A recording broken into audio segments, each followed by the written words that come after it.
The desert had a way of making everything look eternal. The cracked pavement of Route 66 shimmered beneath the Arizona sun. Dust rolled across the empty highway like drifting ghosts. Rusted road signs leaned toward the wind, their faded paint barely readable anymore. Old pickup trucks groaned past lonely gas stations, while travelers searched for coffee strong enough to keep them awake through another endless stretch of desert. No one inside the small roadside diner believed they were about to witness a moment that people would still be talking about decades later. Not because a superstar had walked through the front door, but because of a frightened little boy carrying 2 breakfast trays. And because one simple accident would force Elvis Presley to confront the only memory he had spent nearly 15 years trying to bury. It was early morning. The diner smelled of bacon grease, fresh biscuits, black coffee, and hot butter melting across stacks of pancakes. Ceiling fans turned lazily overhead, pushing warm air from one corner of the room to another. Country music hummed quietly from an old radio near the cash register. Waitresses moved between tables with practiced smiles. Truck drivers laughed loudly over breakfast. Everything felt wonderfully ordinary. Then the bell above the front door chimed. Every conversation stopped. Elvis Presley stepped inside. He wasn't surrounded by bodyguards. There were no flashing cameras, no screaming crowds. He wore faded blue jeans, a plain white shirt with the sleeves rolled above his forearms, worn leather boots covered in desert dust, and a simple dark jacket hanging over one shoulder. His sunglasses hid tired eyes. His hair was perfectly combed, but exhaustion rested across his face. The previous months had been overwhelming. Movies, concerts, interviews, travel. Everywhere he went, thousands of people wanted something from him. Today, he wanted nothing except silence. The waitress recognized him immediately. "So, where would you like to sit, Mr. Presley?" Elvis smiled gently. "The quietest corner you've got." She led him toward a booth near the window overlooking the empty highway. Outside, the desert stretched forever beneath a bright blue sky. For the first time in weeks, he could finally hear himself think. He ordered nothing extravagant, just black coffee, scrambled eggs, toast, orange juice. Simple, normal, exactly what he needed. Around the diner, customers tried pretending they weren't staring. One elderly couple whispered. A teenage girl nervously clutched her notebook, wondering whether she should ask for an autograph. A truck driver nudged his friend. "That's really him." "No way." "It is." The entire restaurant quietly watched without disturbing him. Elvis didn't seem to notice. Or perhaps he had simply become used to living inside other people's curiosity. Behind the kitchen door, life looked very different. Steam filled the narrow hallway. Pots clanged. Orders were shouted. Grease crackled across hot grills. Among the chaos hurried a painfully skinny boy who looked far too young to be working there. His name was Daniel Carter. He was only 12 years old. His oversized work shirt had once belonged to someone twice his size. The sleeves were rolled nearly to his elbows. His faded denim overalls had been stitched together so many times that almost no original fabric remained. His sneakers had holes near both toes. Burn scars marked parts of his hands. Fresh cuts covered his fingers. He carried plates with remarkable care, never wasting movement, never slowing down, never complaining, because every minute mattered. If he lost this job, everything would fall apart. The cook looked toward him. "Table 7?" Daniel nodded. Yes, sir. Another waitress hurried over. Take this coffee, too. She added another mug, then another plate. Soon, 2 heavy trays rested across his thin arms. Far heavier than they should have been. He swallowed, adjusted his grip, started walking. The diner owner watched him from across the room. Harold Benson, nearly 60 years old, broad shoulders, permanent scowl, voice like gravel. He believed fear created better workers. You break one more plate, he barked, and don't bother coming back tomorrow. Daniel nodded immediately. Yes, sir. No excuses, no arguments, just quiet obedience. At that same moment, Elvis stared out the window, watching dust twist across the highway. His coffee sat untouched. His thoughts wandered somewhere far away. 15 years earlier, before fame, before Hollywood, before sold-out concerts, back when he was simply another young man chasing impossible dreams. Some memories refused to stay buried, no matter how successful life became. Especially one memory, one promise, one name. A name he had forbidden himself from thinking about. Not anymore. Not ever again. He closed his eyes, Took another sip. tried forgetting. Daniel emerged from the kitchen carrying both trays. The room suddenly felt much quieter. He carefully stepped around tables, avoided chairs, balanced each plate perfectly.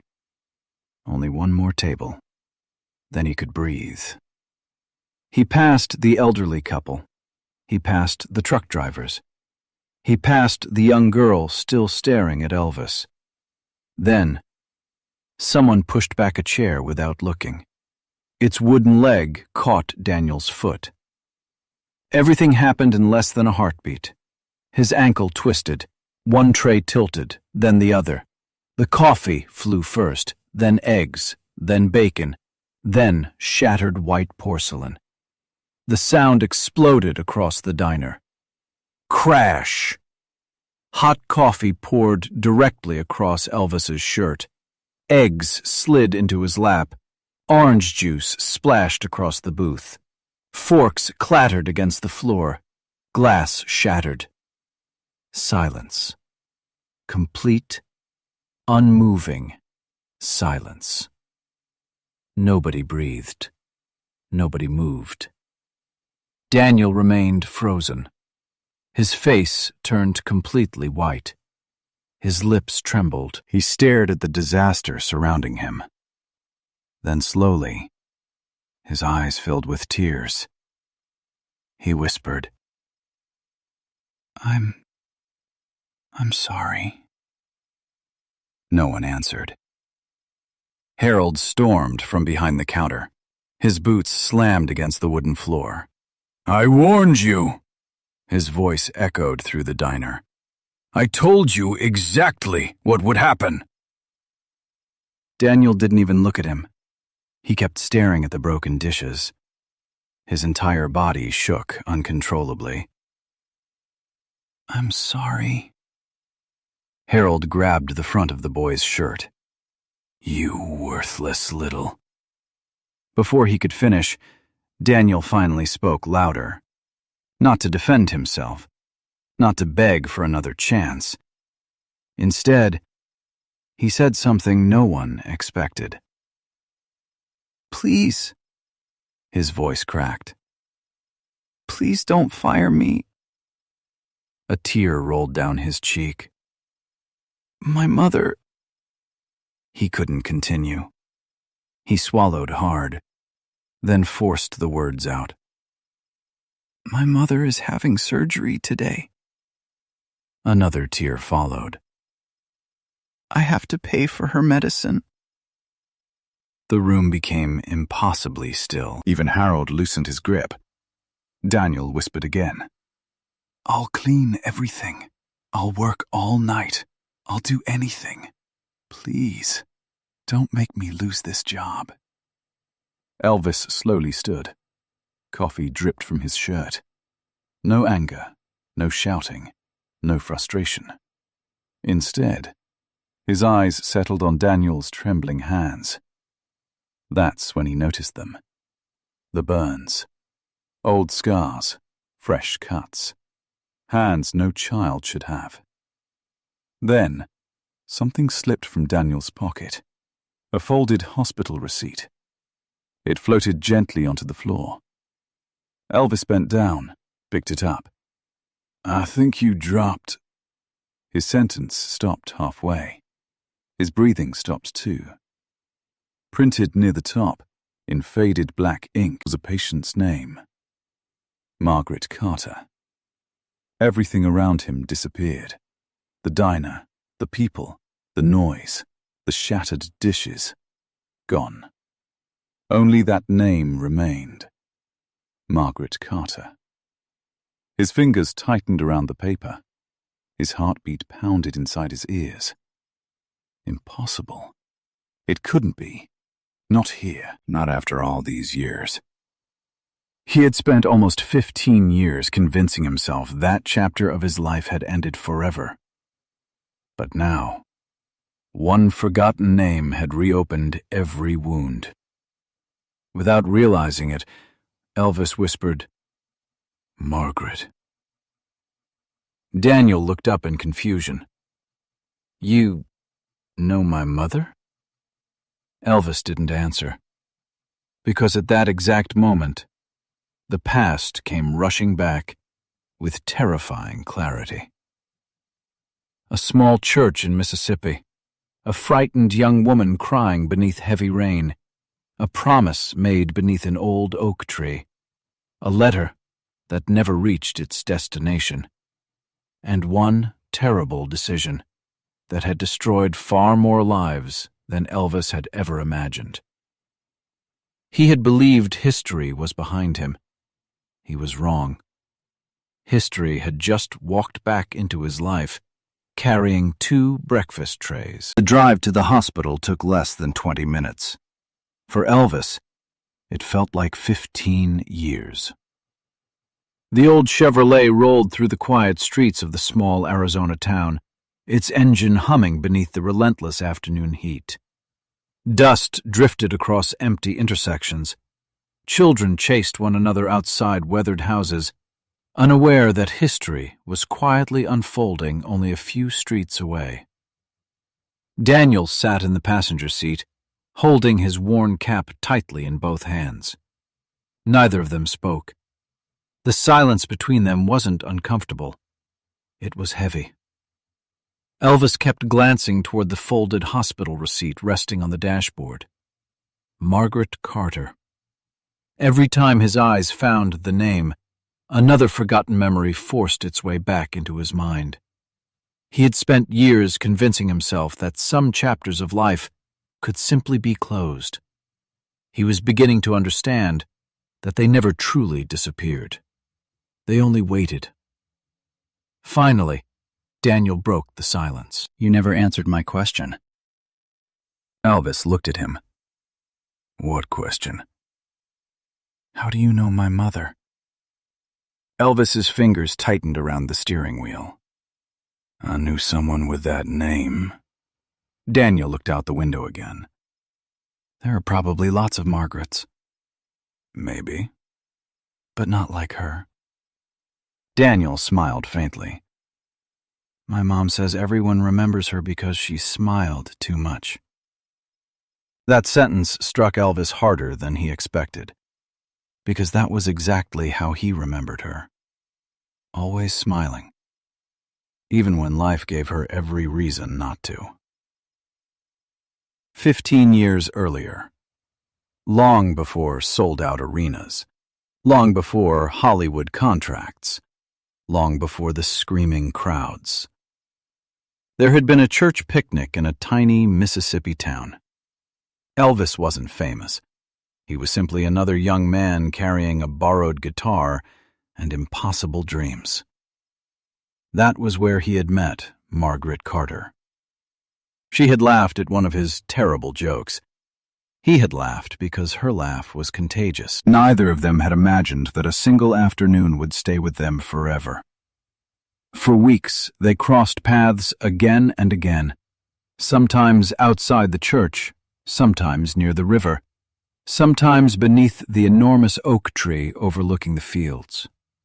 They spoke about music, about family, about leaving their small town, about becoming someone the world would remember. Margaret believed in him before anyone else did. "You'll sing on the biggest stages one day." Elvis had laughed. "I'd be happy just singing somewhere people actually listen." "They will," she had smiled. "You just don't know it yet." A truck horn pulled Elvis back into the present. The hospital appeared at the end of the street. It wasn't much, a small brick building, peeling white paint, old windows. Only a handful of nurses moved through the entrance. Daniel immediately climbed out.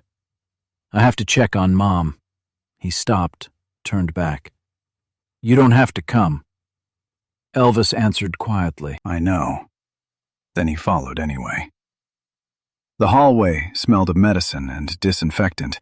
Everything felt painfully quiet. A nurse recognized Daniel immediately. "You're back." He nodded. Is she awake? The nurse hesitated. "For now." Daniel hurried toward room 7. Elvis remained several steps behind. His heart pounded louder with every step. When Daniel pushed open the door, a weak voice answered. "You're late." "I'm sorry," Daniel smiled. "I had extra work." The woman lying in the hospital bed looked impossibly thin. Her dark hair had faded. Her face carried years of exhaustion. Yet, her smile remained exactly the same.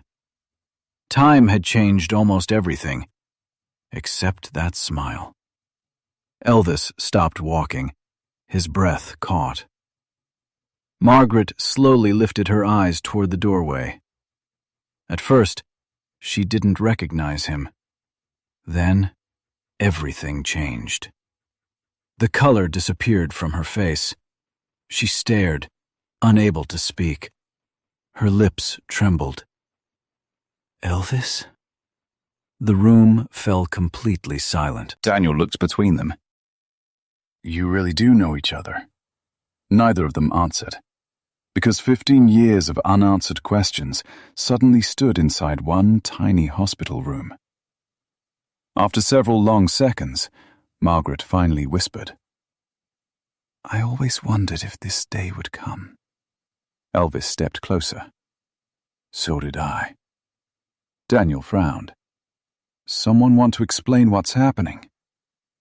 Margaret looked toward her son. Would you give us a few minutes? Daniel hesitated. I don't like leaving you. I'll be fine. He slowly nodded. I'll wait outside. The door quietly closed behind him. Only then did Elvis speak. I thought you left Mississippi. I did. I looked for you. Margaret gave him a tired smile. No, Elvis. You looked once. The words landed like stones. I wrote to you. She continued softly. 3 letters. I never received them. I know. I waited. I know. I thought. She stopped herself. It doesn't matter now. It does. It matters more than anything. Margaret reached toward the bedside drawer. From inside, she removed a small wooden box. Its corners were worn smooth by time.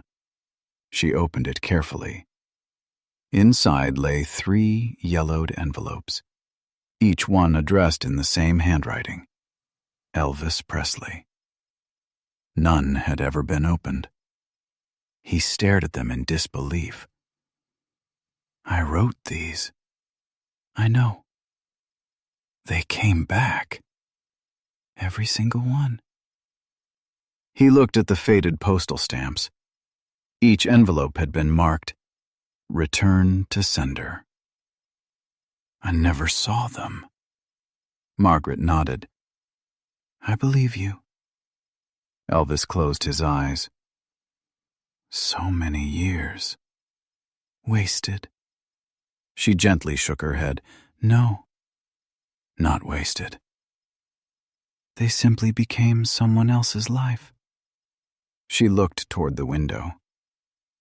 Do you know why I left? No. My father found out about us. Elvis remained silent. He hated musicians.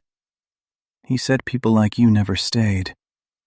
He burned your photographs. He threw away your gifts. And when your first record became popular, she smiled sadly. He said I wasn't allowed to speak your name ever again. Elvis whispered, "I'm sorry." You weren't the one who made those choices. No. But I wasn't there either. Margaret's breathing suddenly became heavier. A machine beside her bed began beeping faster. A nurse hurried inside. You've talked enough. She adjusted the oxygen mask. You need to rest. Margaret nodded. Before closing her eyes, she reached for Elvis's hand. You don't owe me anything. He looked at her. I owe you everything. Outside the room, Daniel sat alone on a wooden bench. Elvis joined him. For several minutes, neither of them spoke. Then Daniel quietly asked, Was my mom telling the truth? What about? That you knew each other? Yes. Were you friends? Elvis stared down the hallway. Something like that. Daniel smiled. She used to play your records. Elvis looked surprised. Really? Every Sunday. Even after she got sick? She always smiled when your songs came on. He laughed softly. I never understood why. Elvis felt something break inside him. Because he finally did. The next morning, instead of returning to Memphis, Elvis went back to the diner. Harold Benson looked genuinely surprised. I figured you'd be halfway across the country by now. Elvis sat at the counter. I need to ask you about Daniel. Harold sighed. Good kid. Works harder than grown men. But he shouldn't be here. Then why is he? Because life doesn't ask children what they want. Elvis looked around the empty diner. Where's his father? Harold's face darkened. No one knows. He disappeared years ago. Some say he ran away. Others say he got mixed up with dangerous people. No one's seen him since. Elvis nodded slowly. And Daniel? He still waits. For what? Harold stared out the window. For his father to walk through that door. Later that afternoon, Elvis quietly followed Daniel after work. The boy didn't go to a playground. He didn't meet friends. He didn't buy candy. Instead, he stopped at a grocery store, counted a handful of coins, put back almost everything he couldn't afford, bought only bread, milk, and one small apple. Then he walked all the way back to the hospital. The apple wasn't for him. It was for his mother. He sliced it carefully into tiny pieces so she wouldn't have to chew very much. Only after she finished eating did Daniel quietly collect the peels and eat them himself. Because there wasn't enough food left for both of them. Standing unseen outside the door, Elvis felt tears burn behind his eyes. Millions of people knew his voice. Millions cheered his name. Yet only a few feet away, a little boy was pretending not to be hungry. For his mother's sake. At that moment, Elvis made a silent promise. Whatever had happened 15 years ago, whatever mistakes had been made, whatever truth was still buried, he would uncover every piece of it, no matter how painful it became. Because this story was no longer about the past. It was about saving what was still left. But Elvis had no idea. Someone else had already realized he was asking questions, and that someone had spent years making sure the truth never surfaced. Across town, a black sedan sat motionless beneath the fading evening sun. Inside, a man wearing a gray hat slowly lowered a pair of binoculars. He had been watching Elvis leave the hospital, watching him follow Daniel, watching everything. He reached into his coat pocket, pulled out an old photograph. One side showed a much younger Margaret. The other side showed Elvis. The man smiled, not kindly, coldly. Then he whispered to himself, "So, he finally remembers." He started the engine and drove toward town. The following morning, the entire town woke beneath an uneasy silence. News traveled quickly through places that small. By sunrise, nearly everyone knew that Elvis Presley had delayed his trip, canceled his scheduled appearance, and was still somewhere in town. No one understood why. Some assumed he was simply enjoying a quiet vacation. Others believed Hollywood business had kept him there. Only a handful of people knew the truth. Elvis wasn't staying because of his career. He was staying because of a promise that should have been kept 15 years earlier. The black sedan returned just after sunrise. It parked across the street from the hospital. The man in the gray hat remained inside, watching the entrance through the windshield. His name was Victor Harlan. Years earlier, he had worked as a debt collector for powerful businessmen who preyed on struggling families. Margaret's husband had borrowed money after losing his job. The interest grew faster than he could ever repay. When he finally disappeared, everyone assumed he had abandoned his wife and son. But that wasn't the whole truth. Victor knew exactly what had happened, because he had been there. Meanwhile, Elvis sat beside Margaret's hospital bed. The room was quiet except for the soft rhythm of the heart monitor. Margaret looked weaker than the day before. She smiled anyway. "You still haven't learned how to stop worrying." Elvis laughed quietly. "And you still smile too much." "I promised I always would." They sat in silence for several moments. Finally, Margaret looked toward the window. "I never blamed you." Elvis lowered his eyes. "I blamed myself enough for both of us." She reached for his hand. "You became everything you dreamed of." "It never felt complete." "You had millions of people cheering for you." "But I kept wondering." He stopped. "What happened to the girl who believed in me before anyone else?" Margaret smiled sadly. You found me. Too late. "No." She squeezed his hand gently. Not too late. Outside the room, Daniel stood near the vending machine, counting the few coins left in his pocket. 1, 2, 3. Not enough. He quietly put the coins away. He never noticed Elvis walking toward him. What were you trying to buy? Daniel smiled awkwardly. "Nothing important." Elvis looked inside the machine. There was only one sandwich left.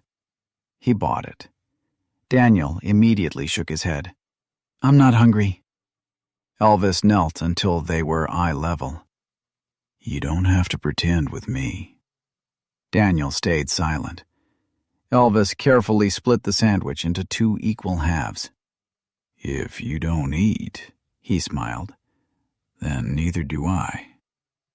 For a moment, Daniel simply stared. Then, for the first time since they had met, the boy smiled without forcing it. Later that afternoon, Harold Benson arrived at the hospital carrying an old metal box. "I think this belongs to you." Elvis looked confused. What is it? I cleaned out the diner's storage room years ago. I never threw it away. Inside the box were old newspaper clippings, receipts, photographs, and one sealed envelope covered in dust. Across the front, in faded handwriting, were the words, "For Elvis, if he ever comes back." Elvis froze. His hands trembled as he opened it. Inside was a letter, written by Margaret, 15 years earlier. He unfolded the fragile paper. Her handwriting was almost unchanged. Dear Elvis, if this letter reaches you, then maybe God wanted it to. I heard your song on the radio today. Everyone says you're becoming famous. I knew you would. I'm not writing because I want anything from you. I'm writing because I don't want you carrying guilt for leaving. You didn't leave me. You followed your dream. That's exactly what I begged you to do beneath that old oak tree. If our paths never cross again, promise me one thing. Keep using your voice to remind people that kindness matters. Because fame disappears. Money disappears. Only kindness stays behind. By the time Elvis reached the last sentence, he could no longer see the page clearly. His tears blurred every word. That evening, Margaret's condition suddenly worsened. Doctors rushed into the room, nurses shouted instructions. Daniel stood frozen in the hallway. What are they doing? No one answered. The doors closed. A red light above the room switched on. Minutes felt like hours. Daniel sat on the floor with his head against the wall. I don't want to lose her. His voice barely existed. Elvis sat beside him. Neither of them spoke. Sometimes there were no words strong enough, so they simply waited, together. Nearly an hour later, the surgeon stepped outside. Everyone stood. The operation is over. Daniel held his breath. We removed what we could, the doctor sighed. She's alive. Relief swept through the hallway. But the doctor's expression changed. She needs time. Daniel hugged Elvis before he even realized what he was doing. For several seconds, neither of them let go. The next morning, Elvis made a decision that shocked everyone around him. He called his manager. I'm canceling tomorrow night's appearance. There was silence on the other end. You can't. I already did. There are thousands of tickets sold. I know. You'll lose a fortune. I know. People will be furious. Elvis quietly answered. Then let them be furious. He hung up. His manager had never heard that tone before. There would be no changing his mind. Instead of leaving town, Elvis rented the local fairground. At first, no one understood why. Workers built a simple stage, microphones arrived, speakers were installed. By sunset, word had spread through every nearby town. People gathered by the hundreds, then thousands. No expensive tickets, no reserved seats, no advertisements. Anyone could come. When Elvis finally stepped onto the stage, the cheering lasted several minutes. He smiled, but something was different. This wasn't the confident smile people recognized from television. It was quieter, more honest. He walked toward the microphone. Then, he surprised everyone. He didn't sing. Not immediately. Instead, He looked across the enormous crowd. I've performed in many cities. I've stood before more people than I ever dreamed possible. But today, he paused. I'm not here because I'm a singer. The audience became silent. I'm here because I owe someone the truth. No one moved. Years of guilt filled his voice. When I was young, I believed success could fix everything. I believed that if I worked hard enough, I could always come back later. He looked toward the front row. Margaret sat there in a wheelchair, Daniel beside her. I was wrong. His voice trembled. Time doesn't wait. Letters don't always arrive. People we love don't always know what we meant to say. The crowd listened without making a sound. So today, I'm saying what should have been said many years ago. He turned toward Margaret. You believed in me before the world knew my name. You reminded me that kindness mattered more than applause. I never thanked you. I'm thanking you now. Margaret wiped away tears. So if you remember anything about me, Elvis continued, don't remember the records. Don't remember the movies. Remember this. If someone drops a tray, If someone makes a mistake, if someone is carrying pain you cannot see, choose kindness first. because you never know what battle they're already fighting. Many people in the audience were crying openly. Even Harold Benson lowered his head. Then Elvis invited Daniel onto the stage. The frightened boy slowly walked toward him. Thousands of strangers watched. Elvis placed a gentle hand on his shoulder. I thought I came here to help this young man, he smiled. The truth is, he saved me. Daniel looked confused. Elvis continued. He reminded me of the man I wanted to become before fame ever found me. Daniel's eyes filled with tears. Then he quietly whispered into the microphone, You didn't give me money. The audience leaned closer. You showed me, His voice cracked. that good people still exist. The fairground became completely silent. Many people covered their faces, unable to hold back their tears. After the concert ended, Elvis quietly handed Harold an envelope. What's this? Enough to buy your diner. Harold stared in disbelief. I don't understand. You once gave a little boy a job when life gave him nothing else. You could have turned him away. Harold lowered his eyes. I wasn't always kind. No, Elvis smiled. But you gave him one chance. Harold opened the envelope. His hands began shaking. It wasn't just enough to buy the diner.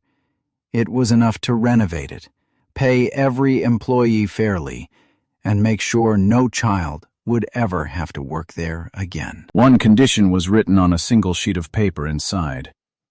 Every hungry child who walks through these doors eats for free. No exceptions, no questions. Several weeks later, Margaret slowly recovered. Daniel returned to school. For the first time in years, he carried books instead of breakfast trays. Every Sunday after church, He still visited the diner, only now he sat at a table instead of serving one. The first meal was always free, exactly as promised. Years passed. People remembered that concert differently from every other performance Elvis ever gave. Some barely remembered which songs he sang. Others forgot what he wore. But no one forgot the words he spoke. And no one forgot the little boy standing beside him. Because that day was never really about music. It was about mercy. It was about forgiveness. It was about choosing compassion before judgment. People often said that Elvis had given the town an unforgettable concert. They were wrong. He had given them something far greater. A reason to believe that even the smallest act of kindness could echo through generations. And every time someone new asked why an old framed breakfast tray still hung on the wall of that little Route 66 diner, the answer was always the same. It reminds us that the greatest moments in life rarely begin with applause. Sometimes they begin with a broken plate and a heart willing to forgive.